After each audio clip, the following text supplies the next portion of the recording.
Dengar betul-betul ni. Saya nak bagi pandangan yang saya agak keras lah. Saya harap terutamanya pemimpin-pemimpin kita dan juga pegawai-pegawai kerajaan di kementerian yang menjaga kos sara hidup dan sebagainya. Dengar betul-betul ni. Kita bila bercakap tentang kos sara hidup, dia ada dua elemen. Satu, harga yang tinggi. Nombor dua, pendapatan yang rendah. Jadi kalau harga meningkat, pendapatan tidak meningkat, berarti kuasa beli akan jatuh. As simple as that. Persoalannya ialah di Malaysia, yang mana satu yang kita nak tumpu. Kalau kita lihat Najib, sebahagian besar daripada penumpuan kita lazimnya tertumpu kepada harga. Cuba nak menurunkan harga. Kalau kita lihat sebenarnya itu adalah tindakan yang salah. Harga ini secara umumnya di Malaysia, kalau dibanding dengan luar negara, harga kita sangat rendah. Harga barangan, harga perkhidmatan di Malaysia ini sebenarnya dia meningkat, itu kelaziman, tetapi masih lagi berada di tahap yang rendah. Persoalan yang utama ialah yang akan menyelesaikan masalah ini ialah pendapatan. Sebab itu kalau kita lihat dalam corak pendapatan, terutama kumpulan berpendapatan rendah, saya lihat, saya ada data-data semua ini. Pertama, jelas sekali pendapatan kumpulan pendapatan atas yang selalu kita sebut T20. Sekarang ni dia guna angka lain sikit, D9 ke D10. Meningkat dengan begitu baik. Tetapi kumpulan pendapatan rendah dan menengah, pendapatan mereka agak malang. Meningkat tetapi sangat rendah.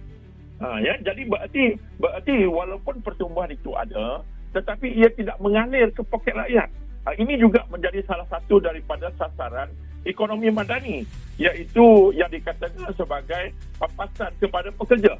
Kalau kita bayangkan kek, sebuah kek itu 100%, bila ekonomi meningkat, pendapatan negara meningkat, agak-agak berapa peratus yang sampai ke poket rakyat?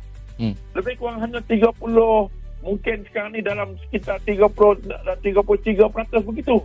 Ini kerajaan madani mensasarkan dalam tempoh sekarang ni, maksudnya kurang daripada 10 tahun lah, dia seharusnya meningkat kepada 45%.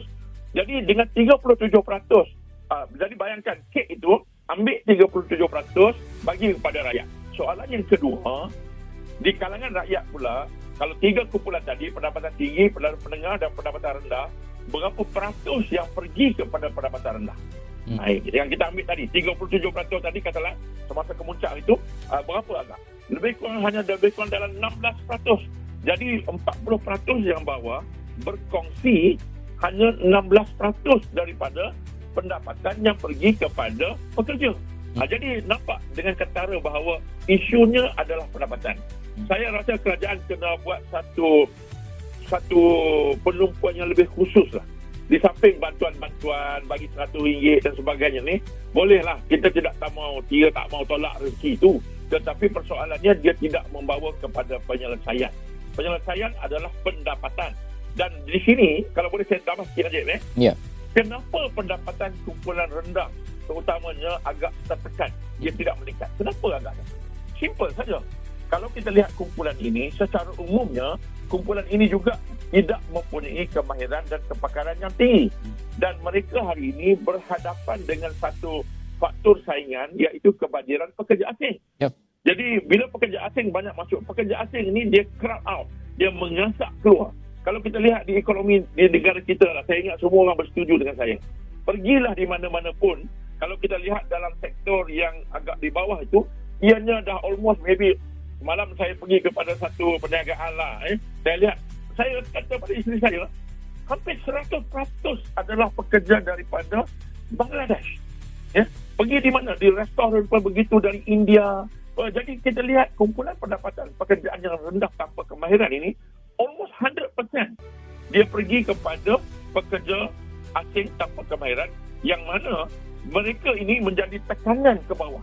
Maksudnya kadar upah kepada kumpulan yang di rakyat Malaysia yang hidup dengan cara yang berbeza ni, mereka tertekan. Jadi berarti ini cabaran yang besar.